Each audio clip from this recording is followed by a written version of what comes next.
and scroll through. If we can just read through them quickly to just remind ourselves of our agreement. All right, so I'll take the first one so everyone participates. I'll take the second. Speak from your own experience.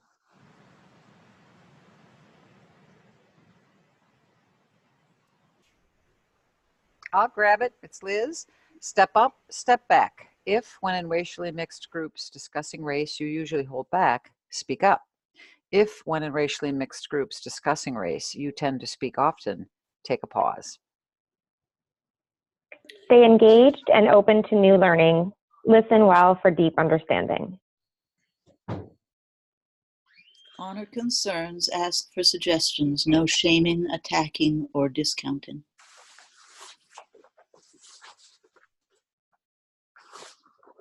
Experience any discomfort that comes up as part of the learning process. Speak your discomforts and breathe.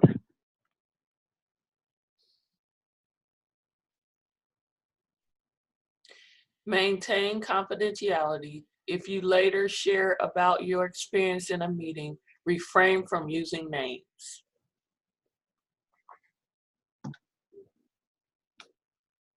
Assume positive intent and take responsibility for impact. Perfect. Does everyone still feel good about our community norms? Great. All right. So we have up our agenda. Is there a question? No, I'm sorry. I was just thinking that that's a good question for Sahir to have asked. You know, like, because we do go through these norms. I love it. It sort of centers me in the meeting.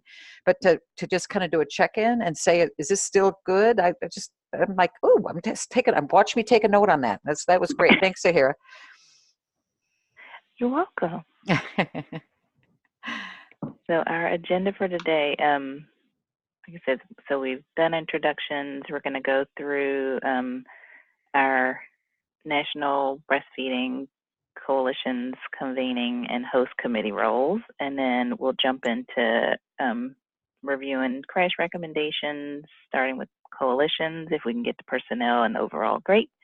But we'll get through what we can of the recommendations, saving time for reflection, which we have valued. So we'll make sure we have time for that and then wrap up next steps, and we'll end at 11 in honor and our commitment to honor everyone's time. Sahira and Lourdes, it's Liz. Is it okay if I take 5 minutes to bring Crash up to speed on nominations? You sure can. Okay, you just tell me whenever. Just say go, Liz, and then I'll do it then. So we'll do that right after we go through the host committee roles. Sounds good. I'll be super quick. So, hey, I wanted to ask, does anyone need support with booking your tickets and things? Everybody has their host committee email, and you've been able to connect. Are folks coming? Treva, are you coming to the conference this year? Yes. Wonderful. Ifeoma, are you coming? Yes, I'll be there. Oh, wonderful. Sakia, will you be able to make it this year? I'll be there. Oh, fantastic. Liz? Yes? Okay. Lourdes? Yes, I'm going, and I'm bringing my children and my sister. And I'm making a vacation out of it, yeah. Elise, are you able to make it to DC for the conference? Unfortunately, I can't. I have a family commitment that predates the conference. It's a graduation that I can't not go to. So I'm sorry. It's the same exact day, so I can't turn around and run in both directions. I totally understand. Well, we'll wait for a later date to meet you in person. Anyone else on the who's joined that I haven't asked? Emily, of course. I'm presuming Emily is going to be. Is that chair-elect? Sahira, you are local. Yes, we'll be there. Yeah. So If there's anyone here who has to sort things out or needs help, please let us know. And, Camille, Miriam, or any member of our staff team, I'll be happy to help you. So as you know, the conference is Friday and Saturday. Our membership meeting is Thursday, and usually we have a soft opening on Thursday, which means that we won't be having a welcome address or any, formal speaker on Thursday. But as soon as the membership meeting is over, we go break out into the regional meetings. So big news, we already have 40 new members ever since the membership drive launched. So it's exciting. And Dene and Adilene are, processing applications as fast as Working possible. Because we got a whole slew of them just before the March 31st, the kind of deadline we had, that if we get things by March 31st, we would, have them processed and gone through, so that the folks could come to the USBC membership meeting as full-fledged voting members. So we expect a really big showing at the membership meeting as well. So if for those of you who can come to the membership meeting as well, we hope you can, especially the ones who are coming first or will be participating for the first time. So we hope, as members of our host committee, we have a bunch of on-site roles. We hope you will be at the membership meeting. If you are at the membership meeting, meet with our new members, come to the new member orientation, which is on Thursday morning. I'm focusing mostly on the conference. The evening, as soon as the membership meeting is complete, we go into our regional meetings. We have 7 different regions, and we'd love to have a member of our host committee. I know our board members will also be, but at each of these different rooms, we have 7 regions: the Northeast, Mid-Atlantic, and Northwest, Southeast, Southwest, Midwest. I think I got them all, 6. And then we have what we call the tribal area, which is not a region, but all of our tribal Native Coalition folks can attend. Either they have the choice of attending either the geographic region for their meetings or coming to the tribal caucus room to be with their other Native peers. So we'd love to have your participation at the regional meetings if you come in Thursday evening. We have 20 awardees this year. We have 3 categories. So we have the Tribal Trailblazers, we have the Emerging Leaders, and we have the Cultural Change Makers.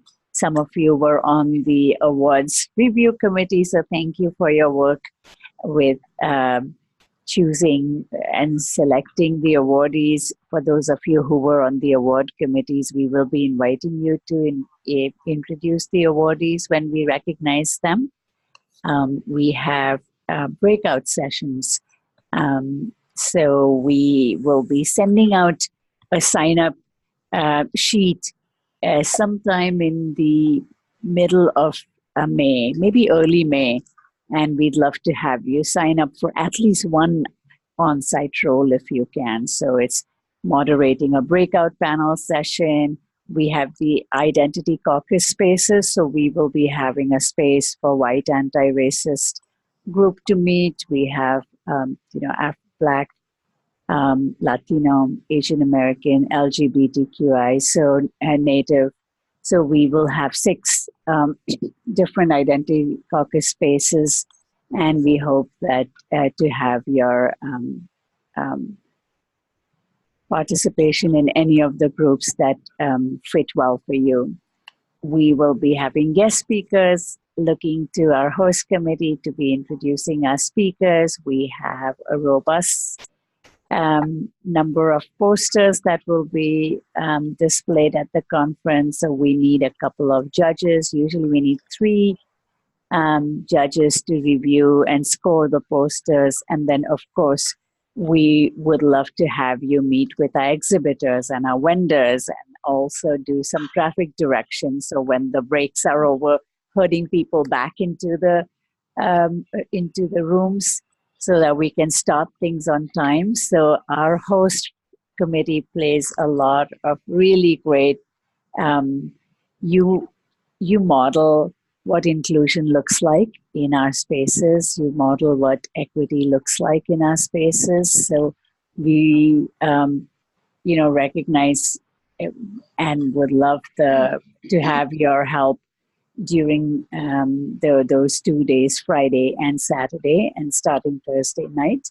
We also do a host training. So we have maybe a 60 to 90 minute webinar session where folks talk about how do you build community, how do we disrupt negative dynamics in real time. So we are planning to do this in the last week of May.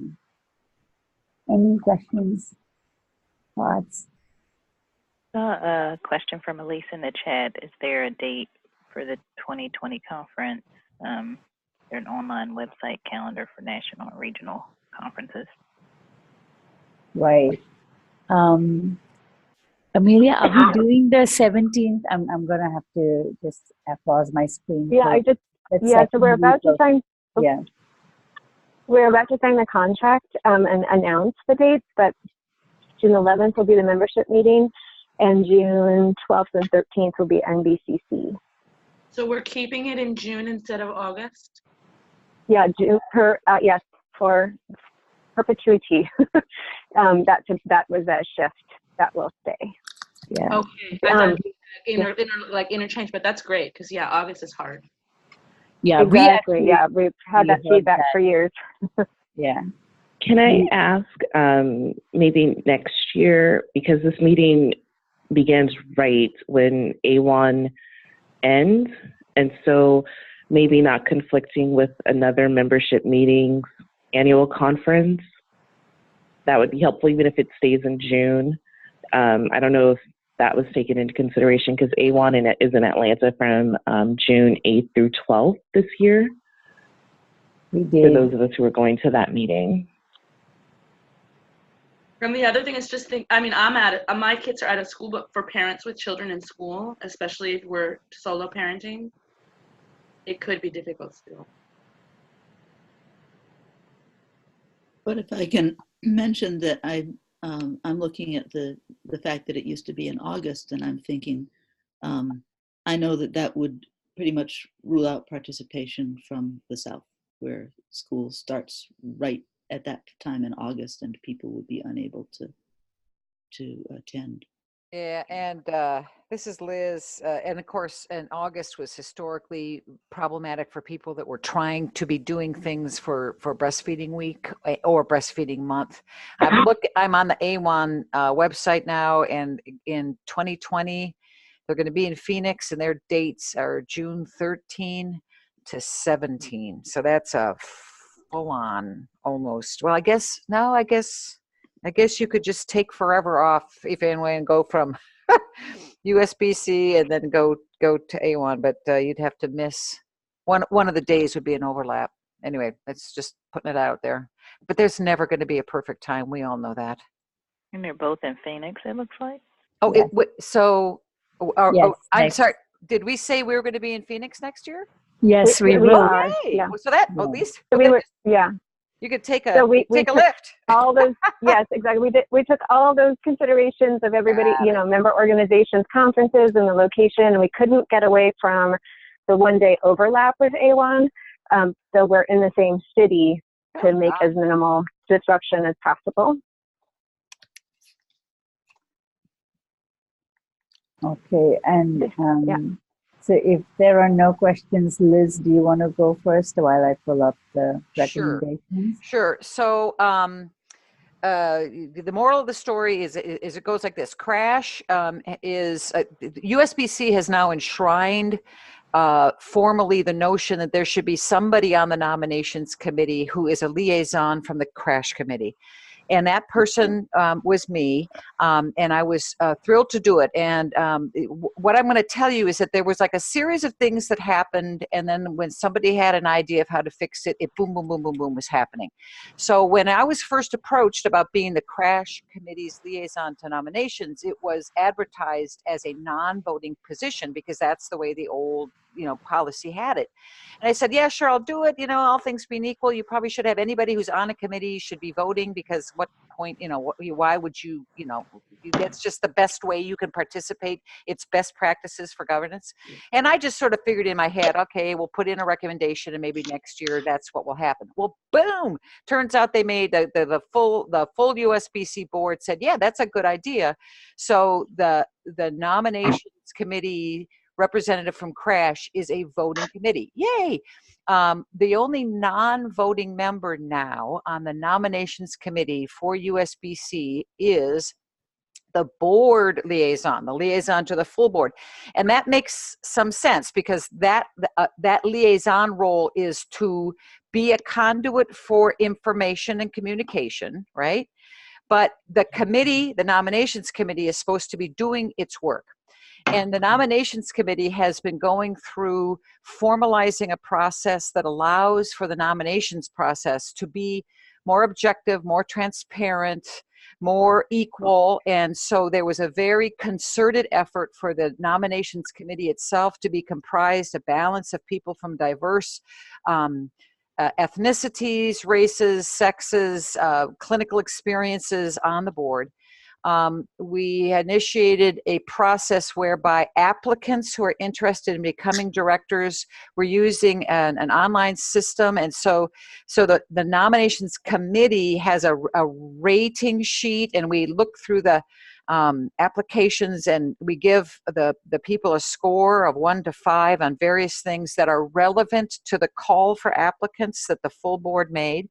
And then what's coming up soon is we're just about to complete interviews. And the good news is that traditionally USBC, I think it's fair to say, has had to do some arm twisting when it came to finding candidates.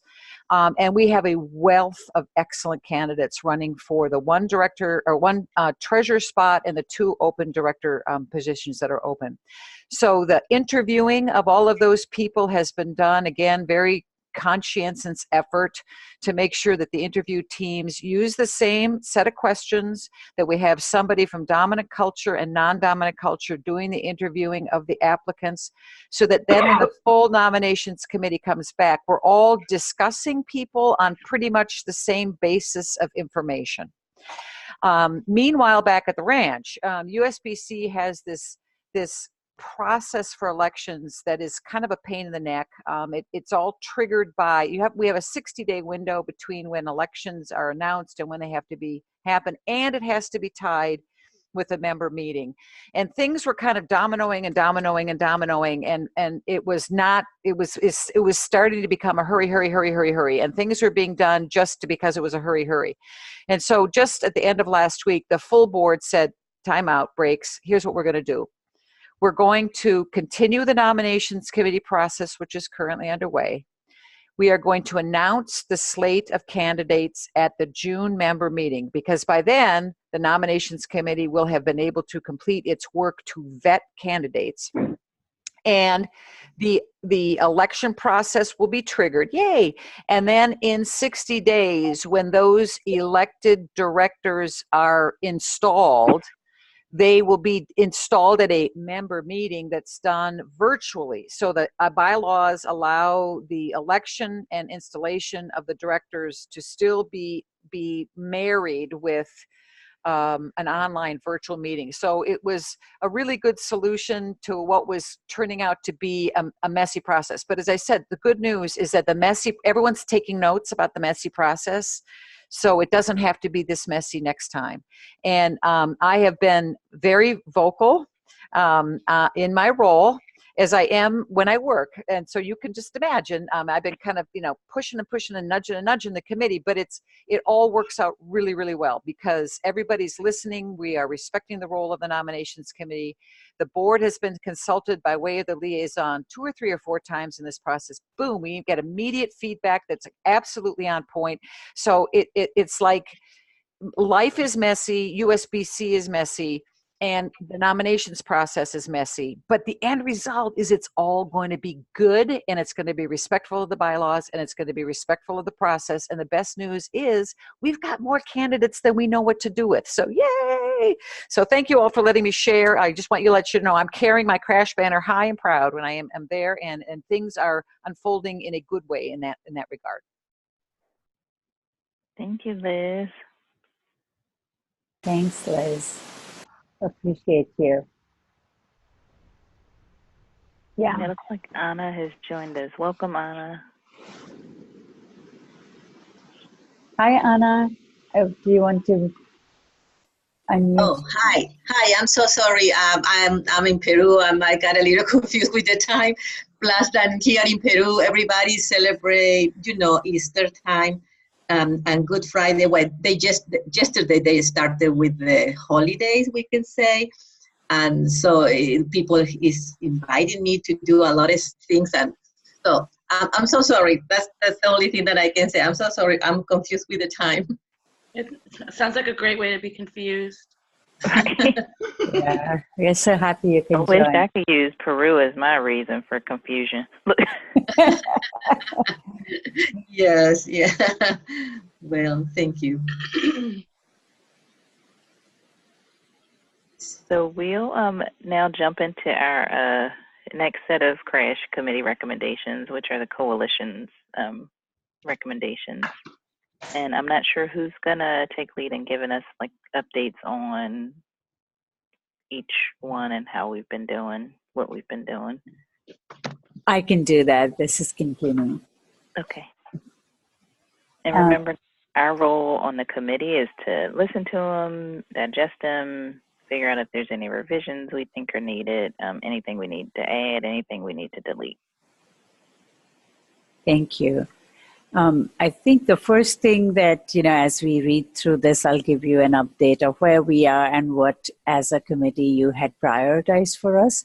So one of the things that we'd also like your input on is that in the past, we had the members and the coalitions as 2 separate buckets because, our members were our members, as you can see, but our coalitions were not members until now.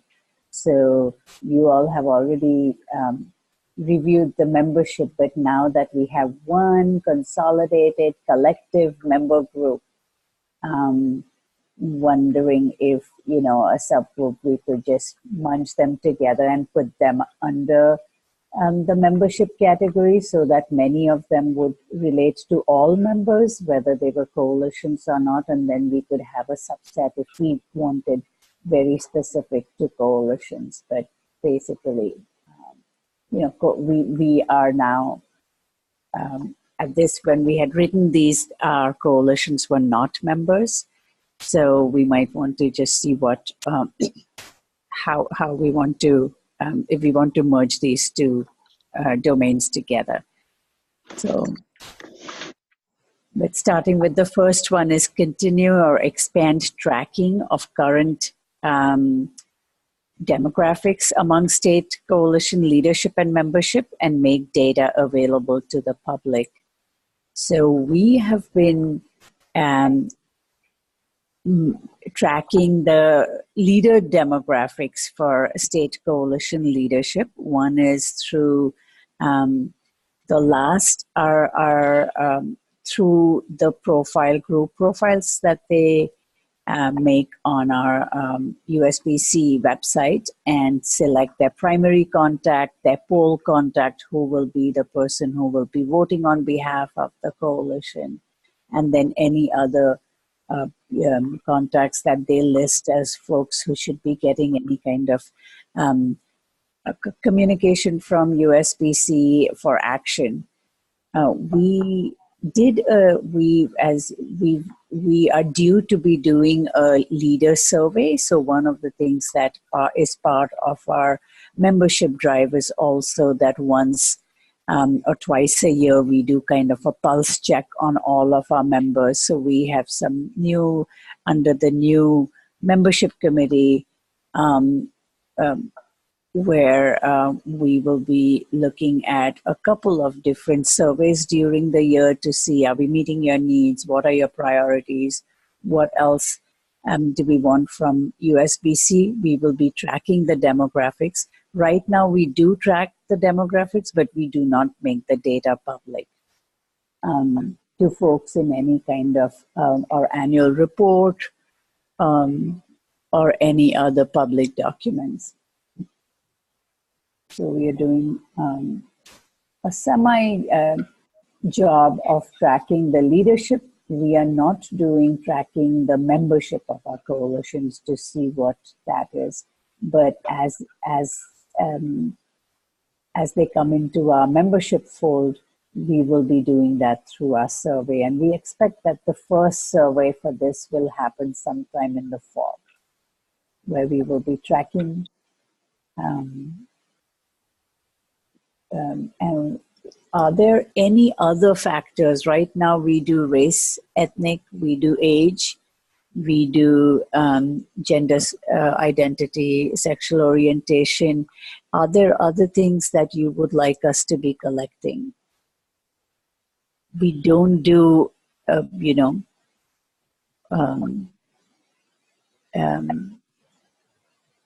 ability or need for that during our conferences as well, and we've been thinking whether that is something that we should be looking at to make sure that we are not discriminating besides that, or at least creating spaces that are more friendly for folks with different abilities.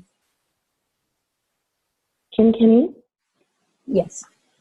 Hi, this is Ifeanyi. I have a quick question about that point number one.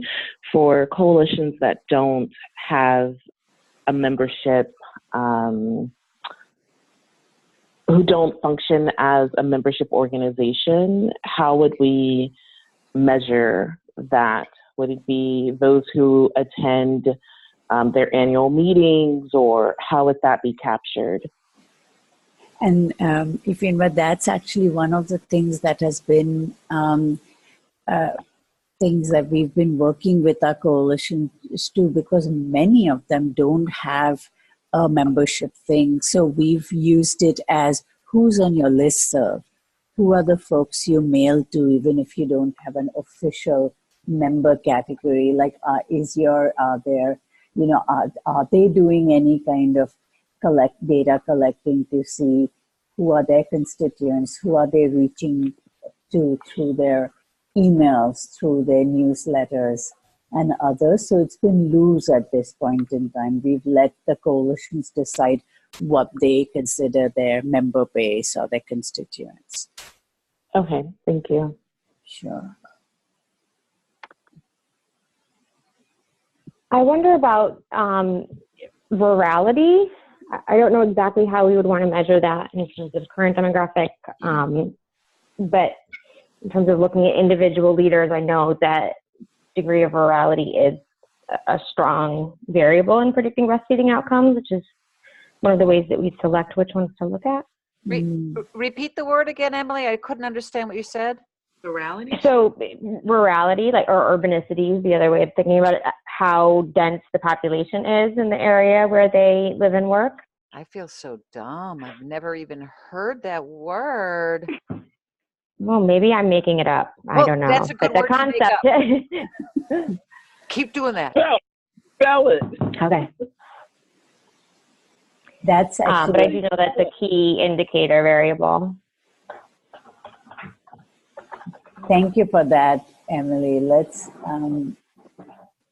we would definitely, what say you? Should we make that a criteria, something that we measure?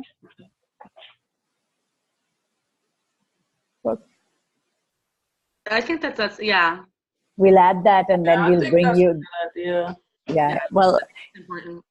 Yeah, any survey or anything that we do for our member base, or even, and when we say coalitions, we really want to make sure that we engage folks who are not on our members, because everyone is a prospective member at some point in time. But we'll bring that to you to make sure that we've got, I to have a have your question. eye. Yes. This is Lourdes. Like, what do we do once we have this information? What if it turns out that whatever coalition, without the state coalition, turns out that it's 100% white, 95% cis heterosexual, like just that they have like very not good diversity? What will be the outcome of having that information? It's just data, or at some point do we hope to provide them assistance to change that situation? Yeah, good question. We will. So part of it is that we are, through our guidelines for what the member representation to USBC is, we are kind of nudging coalitions to really be thoughtful about the folk, who are the representatives. But the moment you start measuring something, I think that sometimes, and we will get measurements like that, Lourdes. Right now, there are coalitions are working towards, and at least now they are a little more familiar with the concept and the principles of diversity, equity, inclusion. But some are doing better, but many coalitions still have not very non-diverse leadership. They might have membership, but when it comes to their board and their leadership, it is. So I think once you make the data public, it also makes it, there's a little bit more of an onus to understand and recognize and to see how they could help. But we've helped a number of coalitions in working through their processes of how you kind of build a board, how do you have open election processes, and get some of those governance things, just as we are learning in USBC, but we share our struggles and our learning and things with coalitions too. So it's like the hospital report card in California, right, Ifeinwa? Often there. Yes, exactly.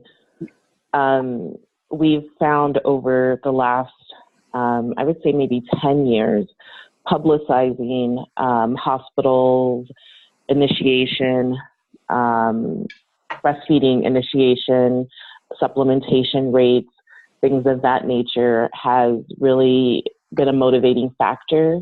It adds a certain type of good pressure and a good competitiveness, especially if you're able to see rates of neighboring hospitals, and folks in the communities now have more of options in regards to where they can go and things of that nature.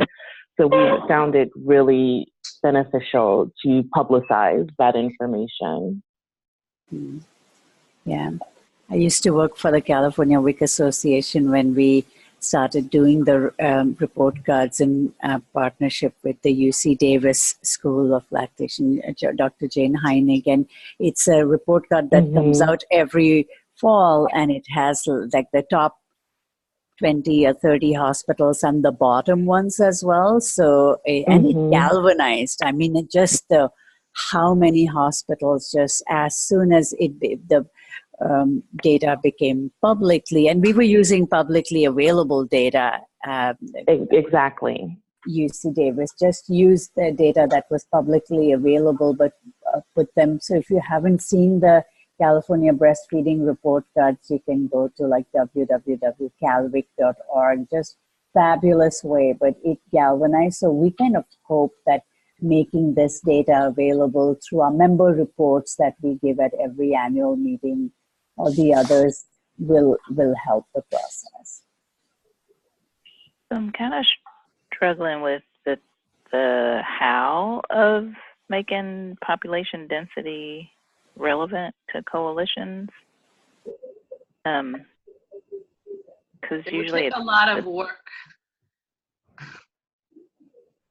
unless it's self-identification. But are we Well, tracking the data that the demographic of the group or the state, or like, I'm just struggling. Well, we're asking them to report as individuals on their own race, ethnicity, gender, sexual orientation, right? Right. So this I got overall is a summary. So what I would say would be rurality of the representatives, so where the leaders live and work.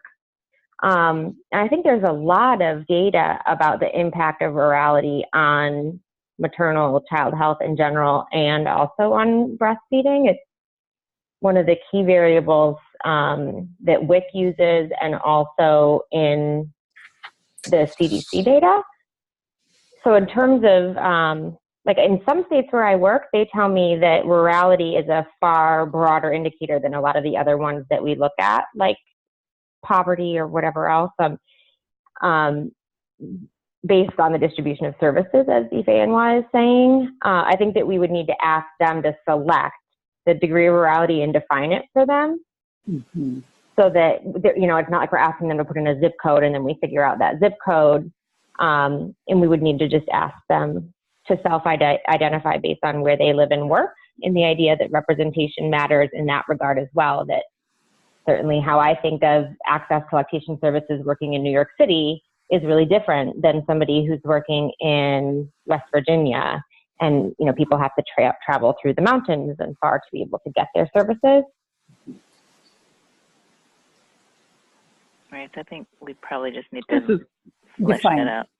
Yeah. This is Michael. Can you tell me how to spell that word? I'm trying to look it up. Sure. It's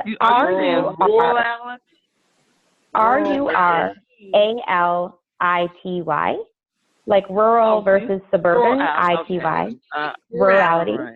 If you type in rurality and breastfeeding even, you'll see there's a lot there. And I know that there are government ways that they measure rural-urban sizing. It was something that we looked at when we did the National Collaborative for Advancing the 10 Steps to decide, you know, areas, for example, like Los Angeles and the state of California, New York City and New York State would be able to send additional representatives just based on sort of how they operate in metropolitan statistical areas. But in looking at that research, we found that there was a lot more sort of attitudinal behavioral variation in breastfeeding as well as access to service. Is there any, I haven't looked up that data before, but it occurs to me, I would love to know if there's, am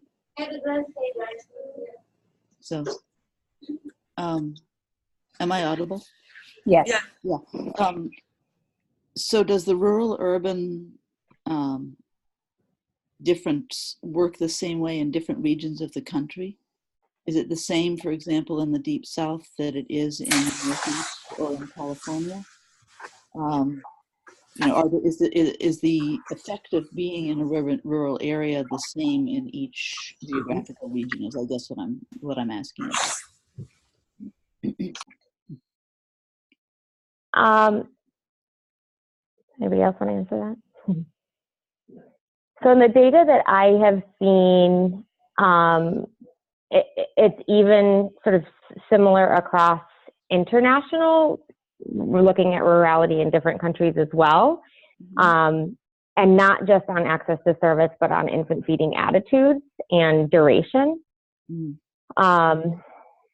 But certainly we could put a pin in it and say we want to think about it. I don't feel like I want to push too hard. I just always think of the rurality as a really key variable whenever I'm coming in to consult with a community. But maybe it feels less salient when we're thinking about representation of leadership. I just want to make sure that to me, when I think about representation and really trying to make sure that it's fully present in our organization, I think about sort of looking at all of the areas that we know sociologically or socially have an impact on breastfeeding outcomes, and making sure that people from those groups are represented. So that was my thought. It sounds to me like I'm really interested in and it sounds like a great thing to track if that's reasonably easy to do. And I guess my thought would be tracking it in order to find out what the data are is a great idea, but I would be cautious about assuming that a particular result meant something good versus bad until it was really clear that that particular measurement of rurality actually ties consistently in all regions with a particular outcome. I'm not talking very clearly, but what I'm worried about is, my only concern is just that I think it's a great thing to measure, but I'm not sure that it would always translate the same way in different places. And I hear what you're saying, and maybe it does. I just wouldn't want to go in with a preconceived idea that that it always lines up in a particular way with breastfeeding success. And I think for me, the struggle is probably living in Maryland, working in DC, which isn't a rural area, but has pockets of food deserts in spite of this in certain areas of the city. So like on the rurality scale, we'd be really low, but there's very few people that come to Southeast. That's kind of what I'm to provide breastfeeding services. Yeah. Well, yeah, I would think similarly that the way we're looking at this, though, that being LGBTQ means something different for different people, and people living in different areas where they have greater inclusion or less. Being Black means something different to different people. So it just seems like a different area of diversity and inclusion that maybe doesn't fit in our gestalt, but and I don't think it's also necessarily to label good versus bad, but rather to know, who's being represented at the table of our coalition. And maybe food deserts is a different way of looking at it. I don't know.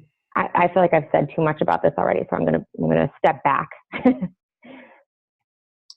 Was poverty level one of the original lists? Did demographic? I missed it if it was. A lot of our tracking of demographics has been around race, age, race, and gender, sexual identity, sexual orientation, gender identity, and the profession. So this is where we say, like, it runs into the second one, which says that, assess current participation of community-based doulas, peer counselors, certified lactation, the entire spectrum of lactation support, birth and breastfeeding providers. So these are the four things that we have been tracking. So, but we, as staff, we will be exploring others, and definitely we will be exploring rurality, at least to bring it to the to CRASH, to see if that should go into our next engagement survey at any point in time. So the second one, which is assess current participation of community-based doulas, peer counselors. This is something that we have done in our surveys to coalitions, but we haven't had a survey in 2017 or 2018. So the way that we do our demographic is through when people set up their individual profiles on the website right now, and then when they do their group profiles, we, at least we know that whoever the reps are, we have these, but we haven't, in the last 3 years, we have not assessed our coalition network to see what their participation in their members are as a separate survey, other than, who they send as a rep to USBC, but within their membership, we haven't been tracking that. So this is something that we are not doing currently. We haven't done it since 2016. I would say we are not doing it. This is Liz. I'm going to just throw this out here. And I think these bullet points were created a while ago. In this particular one, number 2, certified lactation counselor is a branded, trademark protected name for an educational process that one entity does. They happen to be a USBC member. And it makes me, I think I understand. If I had to roll the dice, I could guess on the politics of why this was written a handful of years ago, but I don't think those reasons exist as much now as they did then. And I think it would be cleaner and better and more universal if this number 2 said community-based doulas and peer counselors, comma, certified with a small c, comma, licensed, comma, and non-licensed providers. And that covers everybody who's providing care for breastfeeding and lactation in coalition leadership roles. I'm just like I said, just going to put out there. I think it's inappropriate for our entire umbrella organization to be using within its policy documents reference to one specific company, one specific form of education. Completely agree. And now I think our LSP group has also listed just the number of different lactation support providers. So certified is as in small c, and licensed and non-licensed providers is what we certified. That scratches my itch. No, we want to be as inclusive, and CLC is one certain group of lactation support providers. So I think that was not even the, I wonder if that was the intent, because we could have done CLEs and, added a whole bunch of other things. It was, but yes, thank you for pointing that out and making sure we clear that.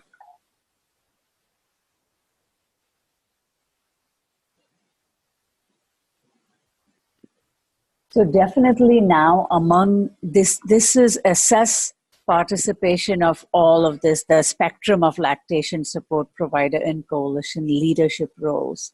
So we will be tracking that as new members come in who are our member reps. Is there is there a diversity of providers or advocates or any in the reps that they select to USBC, as well as in the coalition leadership roles.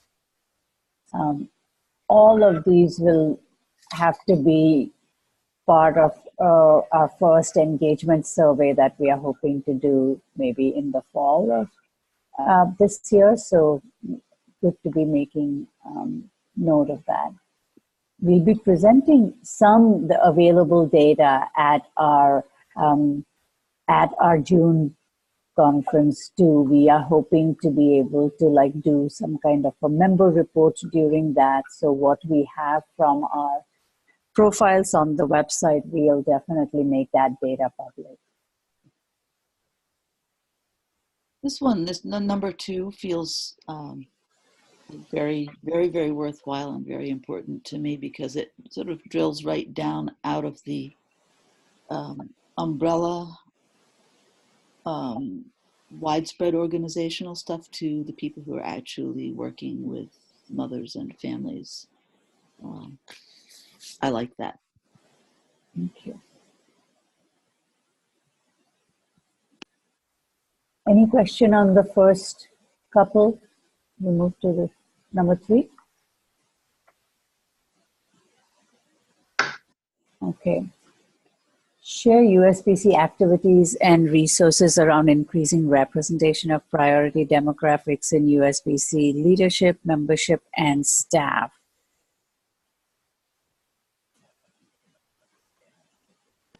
I actually don't know what that means. I'm also looking at it and thinking, this is for coalitions, and I know that through our racial equity webinar series and through our racial equity learning community, we share activities and resources. And I think this was written as though use our example to be sharing activities around increasing representation. And I so hope it doesn't mean just, learning from USBC, because God help. We are learning from other organizations all the time. So this probably needs to be reworded. Is it making sense to any veteran crash folks or to other members of the staff?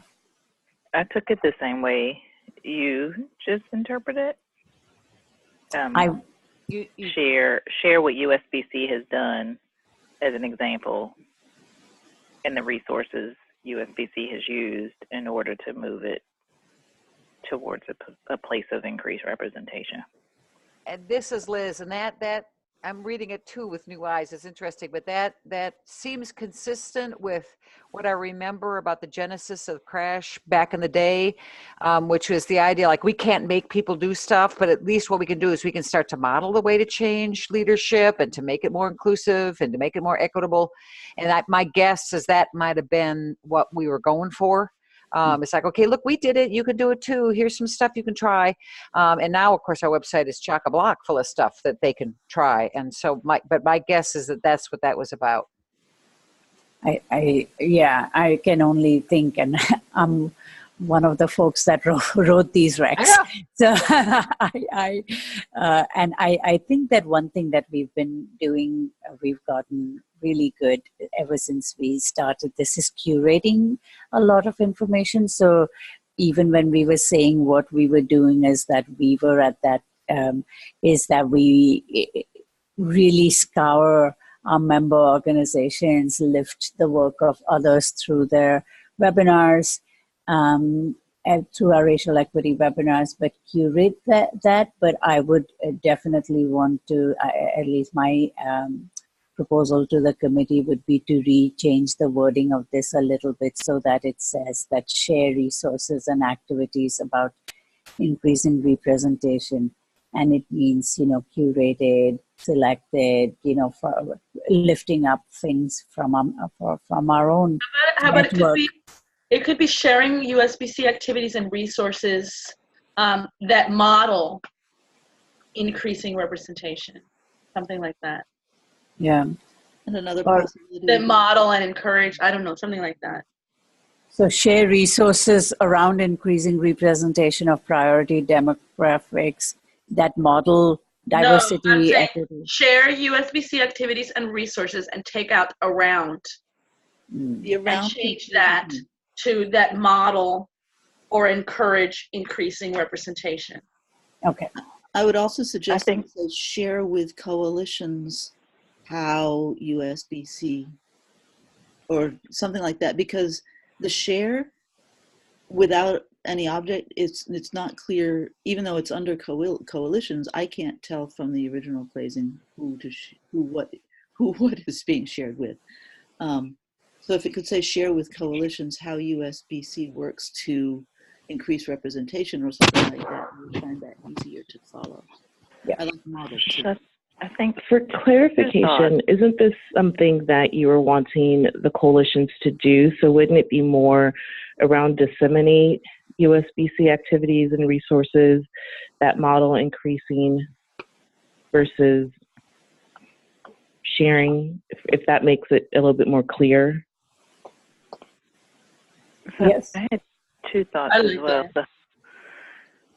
So I thought one of our underlying goals is to figure out whether or not we need or we can merge coalitions with everyone else. So I personally wouldn't recommend specifying that it's just for coalitions if that's still our goal, because these resources can be shared with all members of USBC, not just coalitions. And I thought Kenny's question, you can clarify, Kenny, was geared at not using USBC as the only example. And so wording it in a way that USBC is sharing the activities and resources from other organizations to other member organizations. Yeah, ours as I well see it as as a other. dissemination. Yes. So dissemination, and then,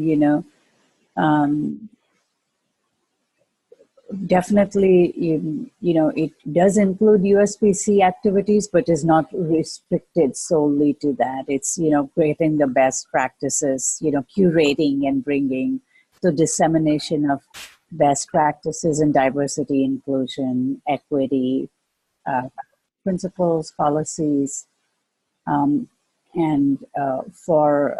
and bringing some. I would wonder if it would be in bringing. In our work plan, we have doing more intentional capacity building. We've been doing some through our coalition network.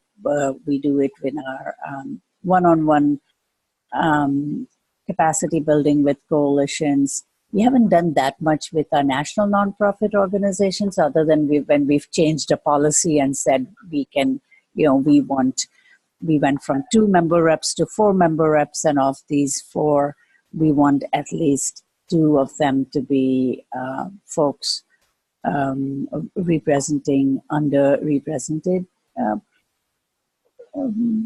population groups. So I'm going to work out the rewording of this. So disseminate resources, best practices, I'm policies. I'm typing something. Give me 3 seconds, and then you all can look at it. I just typed something too. In the chat? Yeah. So a question that I have is this something that the crash committee does? Is it something that the USBC as a whole does?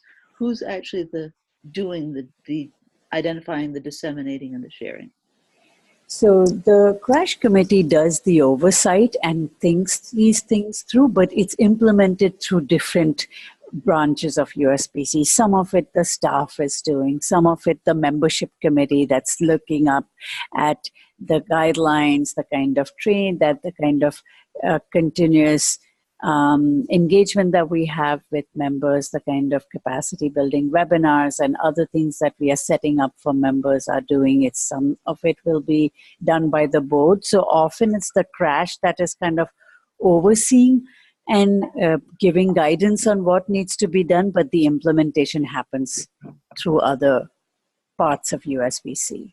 So for this, it would definitely be staff, because we are the ones that do, design our capacity building support for our network of national organizations and state, local coalitions. So making sure that we do these training, that we have some kind of, for member reps to have some, that every member rep should at least go through one training during the year on racial equity.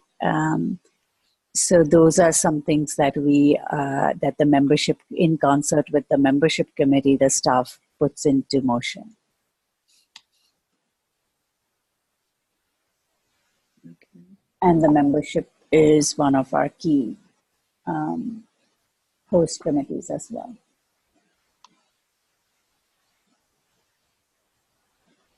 So to answer some of the chat questions, yes, Elise, Crash provides guidance, but it's put into play by staff throughout USBC. Yes.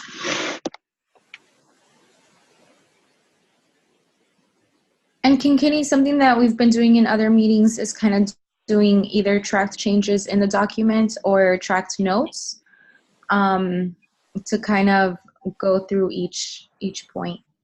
So that might help. Wonderful. So let me get it. This is our PDF version.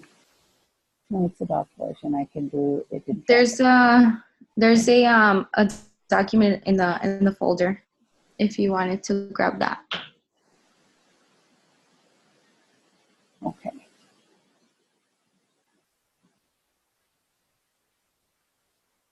I'm going to pause share for a minute. And Liz, did you send? For some reason, if I go to chat, my screen is freezing up. Did you? Yeah, it's in the chat, but Sahira had earlier suggested an intro phrase, which I love. So I'm going to blend hers with mine. Identify and disseminate best practice activities and resources to coalitions or possibly just say member organizations, for increasing equitable models for increasing equitable representation of priority demographics in leadership, membership, and staff. Excellent.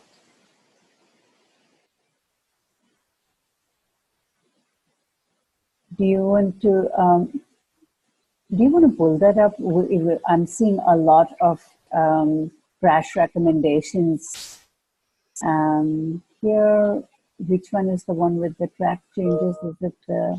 So in the 2019 4 meeting folder, it's the first document. Got it. Okay, I've been looking in the crash.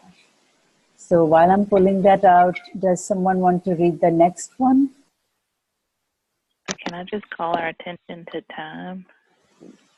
Oh yeah, it's 10:48. Ooh, which is If we were going to which is our reflection time, right? So I think then that is protected space. So we should probably go into our reflection time now for sure. We have only 15 minutes more.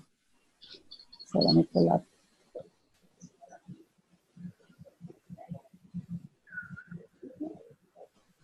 And I just want to make sure, Elise,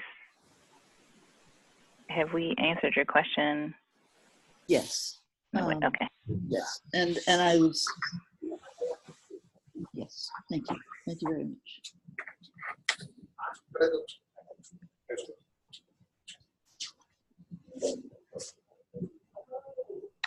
Before we do that, I am going to put in the first three that we finessed, and I'll send it out post-meeting for you all to look at. Thank you, Kenny.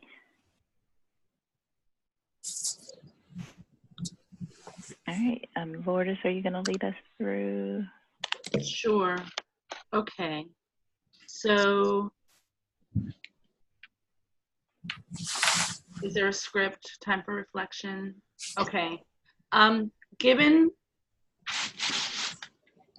the amount of time we have, what we want to cover are these. Okay, one thing I learned. What did I see here that surprised me? What stood out? What is one thing I will do? My gift, my wish, and how do I feel?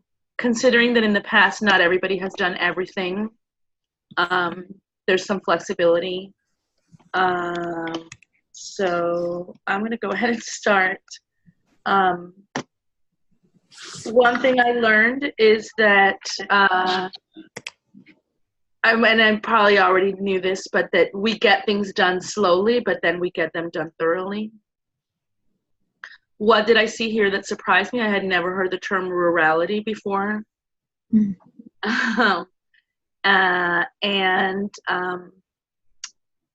Something that I will do, I think I want to keep considering some of the issues that we're going over so that I'm even more prepared the next meeting to talk about them. And I feel productive, even though it doesn't feel like we did a lot because we went over one or two things, but we got all of the committees. So I feel very positive, and I just feel honored to work with this group of people. Sahira, do you want to go? Sure. I think rurality also stood out to me as something that definitely doesn't come up in my day-to-day working in DC life, but the impact of rurality is something that I think I'll, from this point forward, always take into consideration. And I guess the impact of urbanality is probably just as great.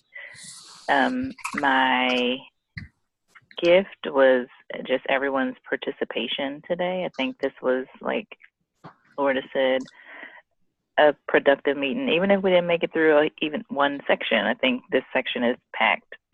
So yeah. The time that we need is the time we're going to spend. And I feel encouraged.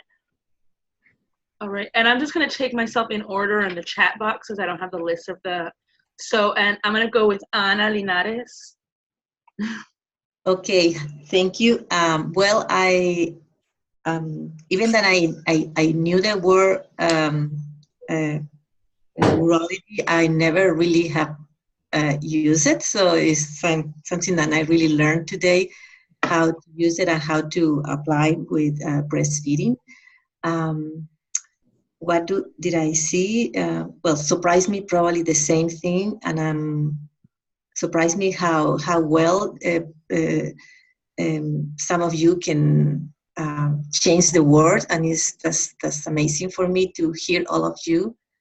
And I really want to try to collaborate a little more. I'm trying. I feel that sometimes a little behind because my mind is doing many things. I don't want to excuse myself, but I was thinking about how can I really collaborate a little more. So probably that's my wish is to try to be more prepared for these meetings.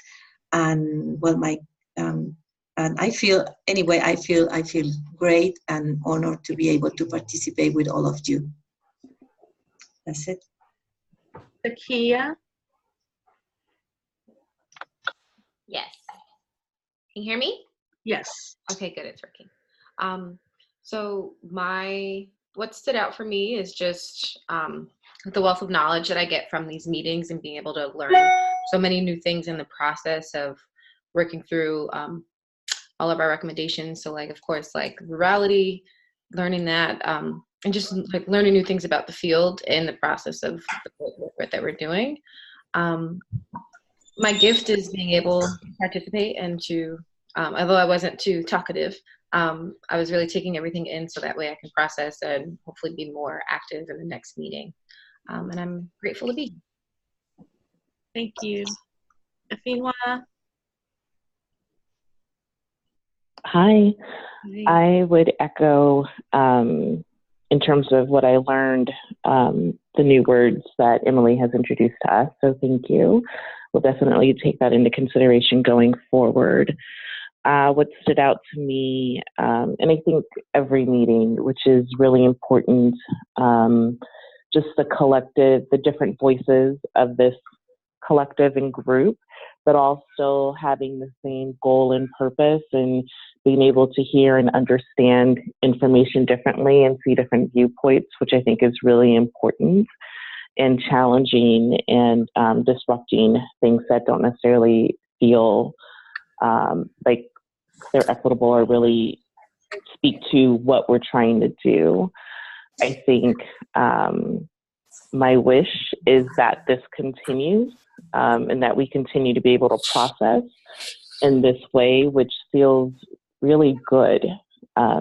Definitely been in other spaces where the processing doesn't feel like this, if that makes sense. So, and I feel really good leaving this meeting. So thank you. Thank you. Emily? Sure.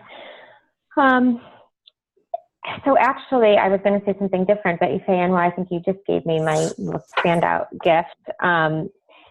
I really cherish Crash as a place where we can do this shared thinking, feeling, learning, growing in the name of disruption. And so to hear you as a valued colleague say that you see that being done like I do, and also that it feels really good in a different way, is a big gift for me. So thanks for that.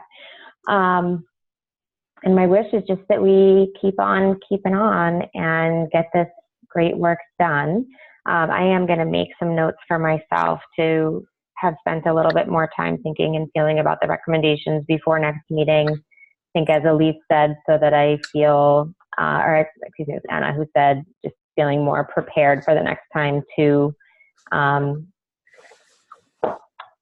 not be doing so much of the own processing in my head that I could do in advance during the time that we're together.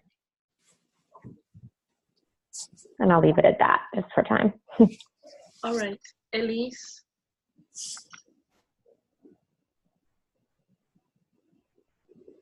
There. One of the So some of the things that I learned were about the conference, which I'm not going to be able to go to. So one of the things that I'm planning to do is make sure that that nothing interferes with my attending next year. Can't really change graduation dates, but I don't think that any of them will apply next year. So yeah, I think the rurality discussion is what stood out for me too. I think it's a fascinating topic to bring up, and I'm just reminded of the fact that I heard many years ago that urban neighborhoods can be as isolated from services as very rural neighborhoods because people tend to circulate in very small areas in heavily urbanized districts. So I'm still very interested in how that rurality thing is going to play out. My wish is to keep on top of looking at the recommendations in advance and making sure that that as I think Emily was saying, that all my thinking about it doesn't happen during the meetings.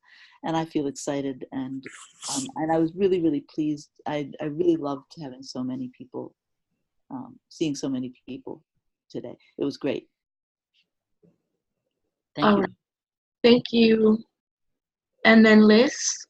Let's see. I learned today the word rurality with an R. I kept like it's like the gold dress, blue dress, or white dress. I kept hearing it with the letter V. Me too. And so I was looking up virality, and I was like, no, I don't want to know about your male enhancement. What did I see and hear that surprised me? That the dates and location for 2020 have already been picked. I've got them on my calendar. What stood out is how simpatico we are in the operation of this committee, even though we bring very different lived and professional experiences to the work we bring.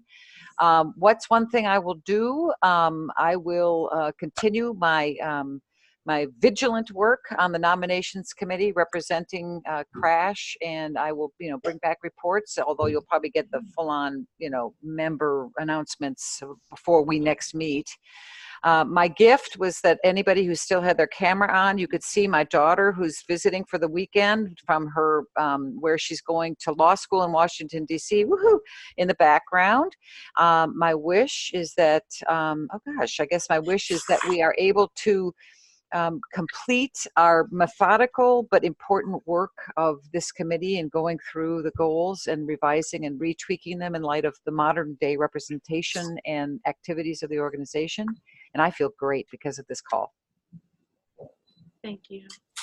We can go with, did I hit all of the committee members? I believe I did that are on. Or is anyone I missed? Otherwise, we'll go with staff.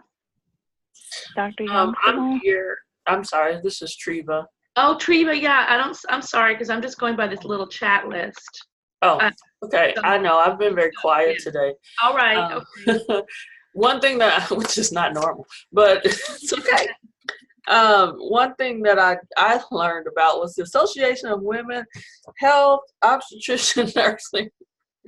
I wasn't familiar with the term. I looked it up and found out that the chapter here in Kansas City area, the Kansas area, will be having a conference in my backyard. Very interesting to me. Anyways, that was something that I learned. What stood out was just the commitment to diversity that we have at this group, not just the common things that we think about as it relates to people, types of people, but also how we live as it relates. I mean, going back to the rurality and urban areas, even wanting diversity there, that stood out to me, and also was a gift to me that we are committed to full inclusion in this group. And I feel honored to be here. That's all I have. Thank you. All right. That I do believe I got all of the committee members. So if we want to go with staff, Kinkini. Sure. So, yep, I think hearing about rurality was important to me, and especially because I have thought about it mostly in terms of access, but also to think of attitudes and behaviors. And so I want to go back and read more about it, look at the literature, and make sure that we consider that and, bring that to you. I do think that for me, this is a fabulous phase where all of these years of working with the coalitions and thinking that we have a two-tiered system where we work with the coalitions as a network, but they are not voting members. They don't have as much access to sit on constellations and national constellations or state level constellations. And now to feel like we are creating this one unified body that's grassroots to treetops, and to make sure that as we do that, all of the wisdom that comes out of this group really percolates into what staff does, what the different committees does in implementing it. So I am already thinking about our engagement surveys. We have so many plans about things that we couldn't mandate earlier because we could only do, the racial equity webinars or all of the work that we did where people were self-selecting. But now we can have this be not publishing our data is not a way to shame people, but to be in, for us to be doing this in partnership with folks. So how do I reframe what we are going to collect, publish?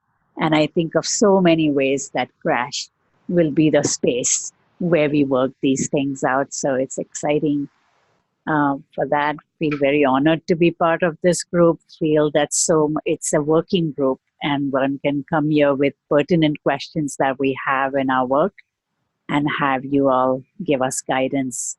So feel very honored about that. All right. Miriam, are you on? I see you. I haven't heard you. Yes, you are. No? Yeah, hi. I'm here. I'm listening, and so something that stood out to me in this meeting and the others is how each set of recommendations really calls for a different mindset and a different process from all of you. So that's really cool to see and to witness. And I think I feel really interested in how the rest of the recommendations go. I'm really looking forward to our next meeting and working all of this out with you guys. So thank you very much. You keep it short. Thank you. Amelia. Hello. Yes, rurality with an R was a new word for me also. I think what surprised me and is also what stood out, which is just, every time we're mapping through these recommendations, it's a measure of our growth as an organization, as individuals and as an organization, just to say like, oh, this sounded so good 4 or 5 years ago. And it really, just to see it no longer fits, we are learning better and finding the way to articulate how to do better. And as Liz said about the nominating committee process, like course correcting in real time, and even though that's messy, it feels really good. The gift, let's see, I'm feeling pretty green about the gills when I got on this call, and I'm starting to feel better. So I'm glad about that, and glad to be just in presence with all of you. And my wish is just that the cohesion and mutual support that I feel in this committee continues for all of us. So thank you. All right. Is there anything that like a burning issue, even though we're over time, but a burning issue that somebody felt like was not addressed, just to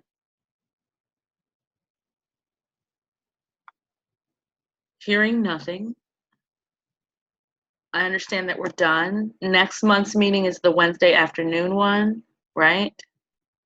It's also Friday, I think. All our meetings are on Friday, but one is in the crack of dawn and one is a little later in the day.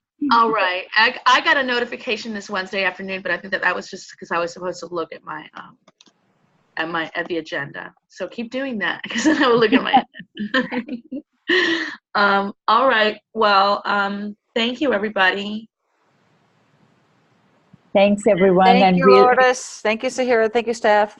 we'll be sending notes out and also the tweaked sections for you all to review. So for the folks who are not here live, we hope that you'll be able to, they'll be able to catch up with what we've been doing in the committee. So thanks, everyone. Those are our next steps. Ready. And we'll let you know when the host training doodle we'll be sending out for that. So Right, because the next meeting we'll be getting ready for the conference. So yeah. Woohoo. yeah. See you soon. Alrighty, bye-bye. Thanks. Bye.